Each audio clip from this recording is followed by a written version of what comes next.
গেমের ওয়াট কয়েনটা ক্লাইম করেন, এই যে ওয়াটার ডোপ এই জায়গায় প্রথমত ক্লিক করেন। আমি এই যে ক্লিক করলাম, তারপরে দেখি কি এসে, এই যে আনলক এয়ার ডোপ লেখা, এই যে এই যে এই যে এই যে এই জায়গায়। তারপরে এই যে একটু মিনিমাইজ করবেন কয়েকবার, এই যে খালি জাস্ট ক্লিক করলে হয়ে যাবে। এই যে নিচে কন্টিনিউ, এই যে কন্টিনিউ চাপ দিলাম।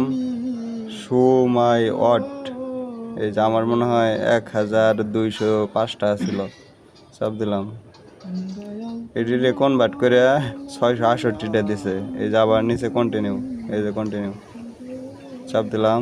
এই জায়গায় দুইটা অপশন, একটা হলো উপরের 3 মাসের জন্য ওয়েস্টিংয়ে থাকবো, আর একটা হলো নিচের। আপনার এই যে উপরেরটাই সিলেক্ট করা আছে, জাস্ট কন্টিনিউ। আবার এই